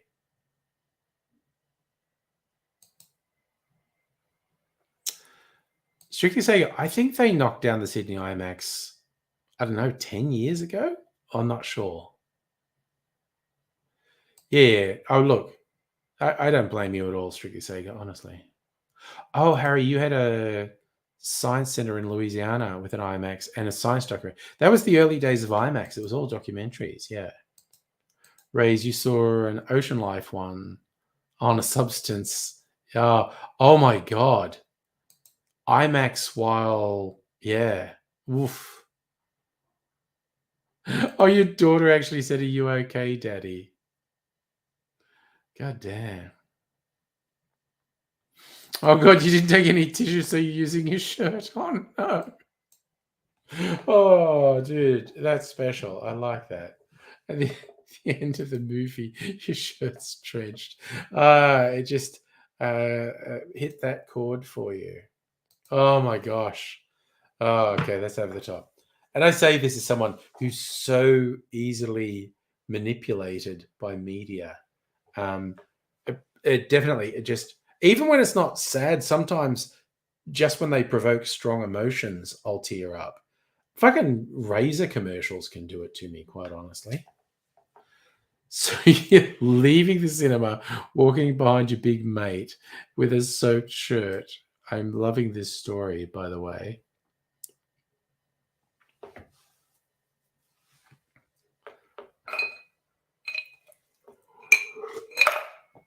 Um, I'll share a story of me watching the Disney movie Tangled, the retelling of Rapunzel. So that was, oh God, what, 10 years ago? And the bit near the end where they do a very good job of making you feel like they're going to kill the male protagonist. And just in front of me was a little girl with her mum, and she's crying because of how sad the scene is. But she's not just sad, she's angry. She's doing this angry crying at her mum. Like, how could you do this to me? Why did you bring me here? Why did you make me witness this? This is awful. And she's just rage crying at her mum. And I was in hysterics. I was laughing. I was trying to suppress it because they were just in front of me. And I was silent, laughing hysterically, shaking uncontrollably. Tears were just running down my face. And I was basically half falling out of my chair, just losing it because it's the funniest thing I have ever seen. Just this little girl who was so angry that her mother had brought her to this terribly sad movie. Oh gosh, if I'd have seen Grave of the Fireflies in the cinema, I would have fucking lost it. And the other one from the other studio, Barefoot Gen, and Barefoot Gen 2. Oh God, we've got them on disc. They're so intense. I still haven't seen The Whale. I have to watch it, actually.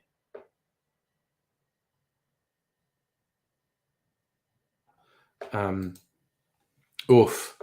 Yeah. It's kind of like, yeah, when something gets you, it gets you. Just absolutely. Okay, here's the thing. The last one that really got me in cinema, and this is going back 20 years, was Lilo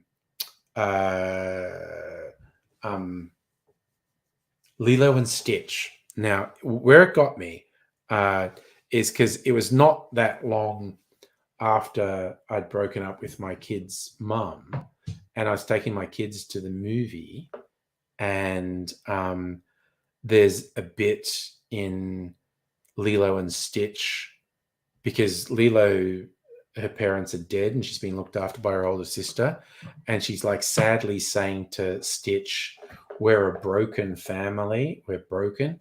And I just fucking, and I don't want my kids to know, but I just fucking fell apart at just her little speech, and it was completely different to my situation, but it made me think of my situation when she's just going, "We're a broken family." I just fucking fell apart. It was oof. Oh, Grave of the Fireflies, super depressed. If you've never watched it, Barefoot Gen, Gen, made by a different studio, which is also about Hiroshima. And there's a sequel. Depressing as fuck. Oh my god. Oh my god. So intense. And just absolutely heartbreaking. And they hit you hard with the stuff that happens in that movie. And I remember feeling compelled to tell my kids at the time, because it's from the point of view of the civilians in Hiroshima, who, and of course it was a fucking crime to bomb civilians like that. But I did kind of feel compelled to say to my kids, like, okay, it's not that anything they're portraying is untrue, because it is all untrue, but they are not saying anything about what the Japanese Imperial Army was doing around the world and had been doing for decades. So, oh, okay, that's a random one. Think of a woman getting a man flowers. All right, you don't like it personally, but real personal. I don't think it's anything I've ever had. But oof. Okay. Yeah. No, I get where you're coming from, strictly Sega, but I don't know. It's a good thing. Oh, you did see Barefoot Gen recently for the first time. Yeah, no, they are different. They're definitely different. Barefoot Gen and Grave of the Fireflies are different. They're both depressing as fuck, but they're different. And thank you, Safa, for saying I was a good dad. I try.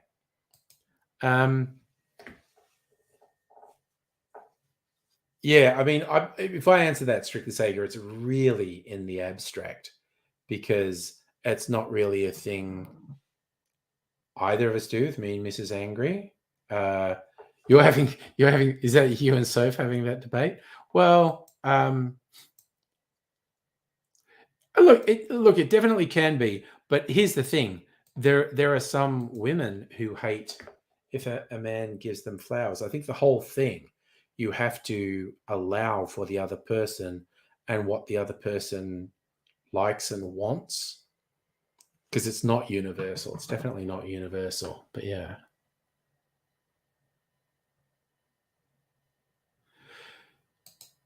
Yeah, they don't talk a lot about the Japanese military in it, but they show all the horrors and deprivations that the civilians suffered, which was absolutely horrific. But it was just like, because it was only telling it from the civilian story, I did feel compelled to say to my kids, like, all the stuff they're saying is true, but there is stuff they're not saying, which is important. Like, the depredations the Japanese military had inflicted on Asia and the Pacific for such a long time.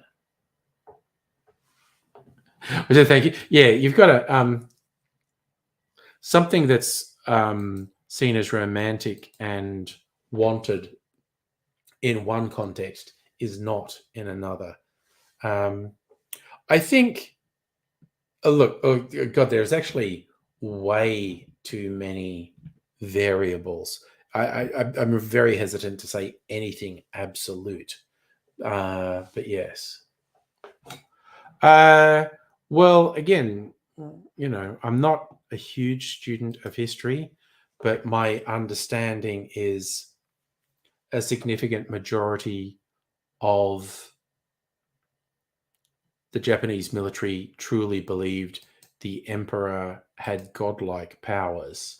And that sort of shit, kings, queens, emperors, is fucked up and makes people do fucked up things. And it's very, very dangerous and toxic. Yeah, and also because my kid's mum, is born in the Philippines, and I was kind of like, yeah, if you want some balancing stuff, you look up the absolute atrocities the Japanese committed in the Philippines. I mean, again, this is the Japanese Imperial Army. They did it everywhere, in China, the Philippines, and further into the Pacific. Just awful. Yes, victory in Europe came quite a bit before victory in the Pacific. And there were kind of two options. One, there was preparation for a land invasion of the main islands of Japan, which would have exacted a terrible toll on both sides. And instead, the United States decided to test out their nuclear weapons. And there's a whole bunch of arguments to be had around that. Oh yeah, I think the very nature of kings, queens, emperors, divine rule is evil. Honestly, it's completely false, and it's actively evil and fucked up. But we don't want that to happen. It was very interesting. I did see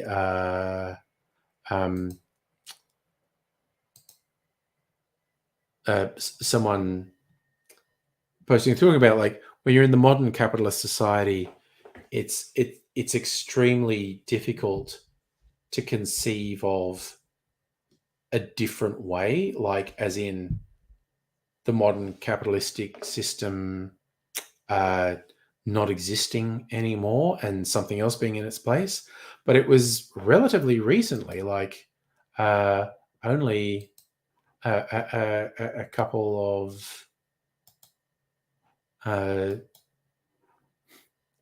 don't know, 100 years ago, that the divine rule of monarchs was seen as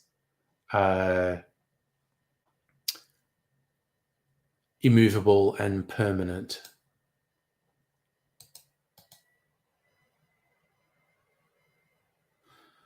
So, who knows?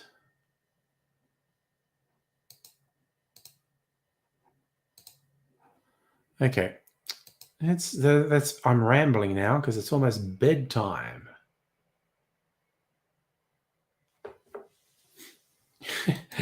You're being Sergeant Schultz now.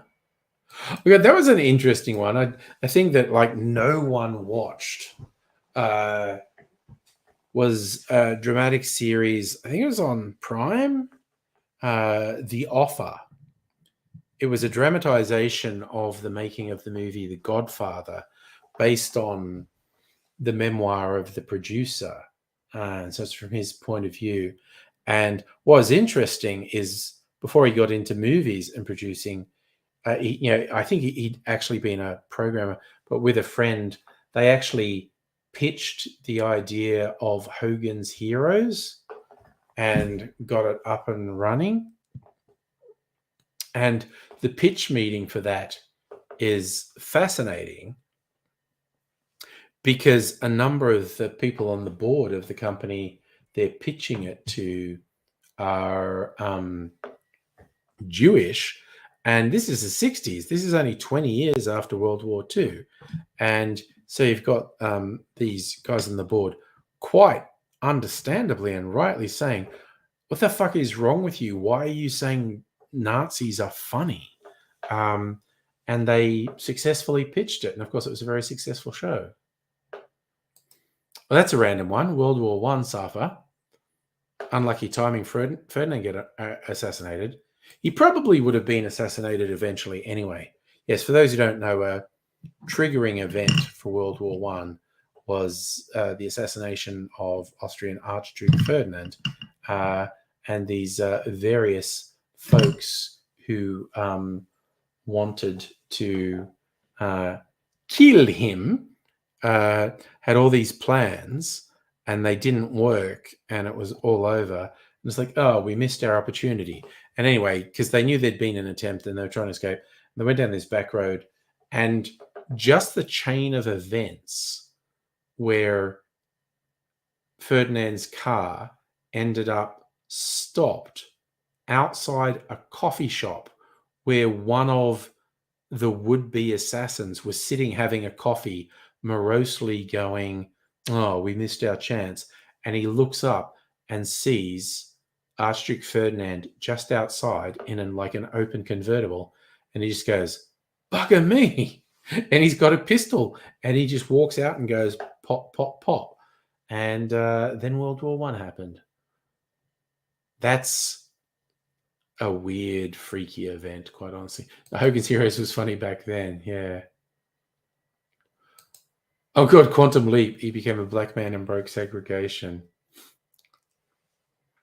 Yeah, well, the N-word was PG back then. There's one episode where I don't know Quantum Leap very well at all, but I remember because someone had posted this clip on YouTube. It's just the opening thing where he looks in the mirror and the reflection of who he is someone with Down syndrome. And he goes, oh, I'm retarded.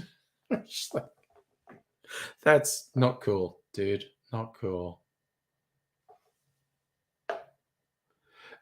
Yeah, Safra, if you ever want to get weirded out, read the story of just how random Archduke Ferdinand's assassination was. Like the number of things that had to go wrong and the number of weird random events that had to cascade together to create the situation where he did get assassinated. It's just like, again, I don't literally believe this, but it's understandable to look at that and think it's just like cosmic forces were going, yeah, you know what? This has to happen. This is an event that has to happen. And it's just like, oof. And that just got me thinking of the weird things. I was watching weird mess with your head shit on YouTube today. A good Kurzgesagt video on time and the nature of time and what is time really. And then an interview with a guy who argues that there's no such thing as free will. And it's one of the better interviews with him I've seen. And I'm trying to really pin down exactly where he wants to say it. But it's kind of, some of his stuff's really annoying because it's like, this is not science. This is philosophy. And I love philosophy. But the guy says these things and it's like, this is not science because you can't test this. You can't falsify this. So it's always going to just be a philosophical hypothesis. And, you know, fine. You watched a funny movie called Coffee Town. Glenn Howerton from Always Sunny, Ben Schwartz from Parks. Oh, they seem like a good team. Dude wants to chill at the coffee shop, worker use their free Wi-Fi. Shop's changing to a bistro. Oh no, and his world's turned upside down. So he stages a fake robbery. Is this Glenn Howerton who does this stuff? Because that feels like something they'd have Glenn Howerton do in a movie. What was that other series he did where he was a teacher? AP, was it AP History? I don't know. Anyway. Yeah, so that was Glenn Howerton. Sound funny. Okay, it sounds good. But yeah, it's like Glenn Howerton, who's like a disgraced university professor. That's it. AP Bio. AP is advanced placement. That's a particular sort of class they have in US schools where the smarter kids are meant to get extra teaching, so they're better placed to get to university. That's a funny show. I think I haven't seen all of it. I don't know if they're still making it even, but anyway. Yeah, AP means advanced placement. So it's the extra smart kids get extra teaching, so they're better placed to go to uni. Oh, God. Every now and then, because I've just watched episodes of Always Sunny, every now and then I feel like maybe I should go back and watch Always Sunny from episode 1 because there's so many seasons and they do so much fucked up shit in that show. Oh, music elevator, just in time to say goodnight. How was band practice?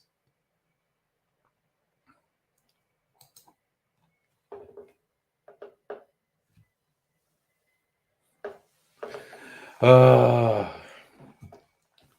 you're doing Modern Family. Okay, yeah, a lot of seasons of that. And it's always funny when a show has kids in it and it runs for a lot of seasons. So, like when it's long enough for the kids to go from being kids to young adults, which is what happened in Modern Family. So, Music Ava, there's a job going at Tasmania Symphony Orchestra. Do it, dude. Fucking do it. I'm gonna gas you up, man. You should abso-fucking-lutely do it. Just go hard. Just get in there and go hard, man.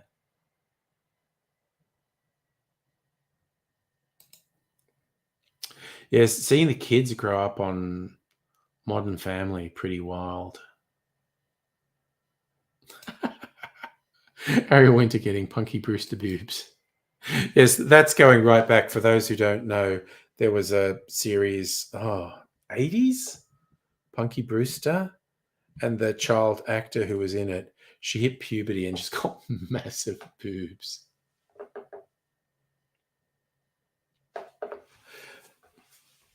It happens. Puberty does that to people. Anyway.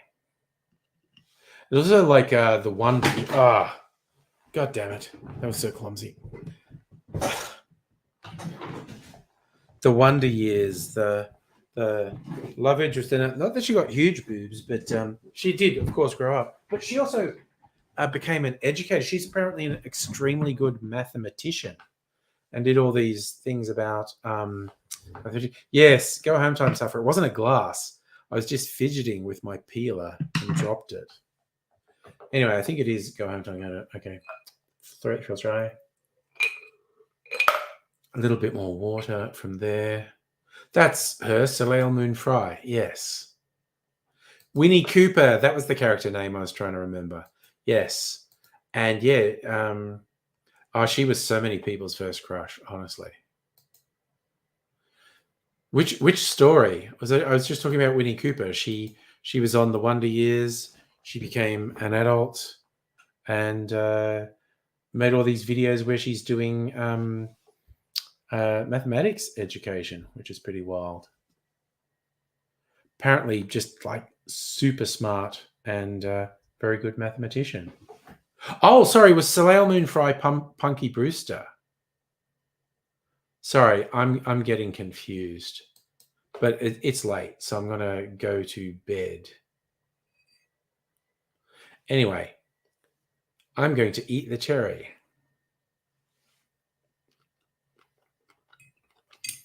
Yes, she had to have breast reduction. Puberty can be a real hassle for women, and for men for that matter.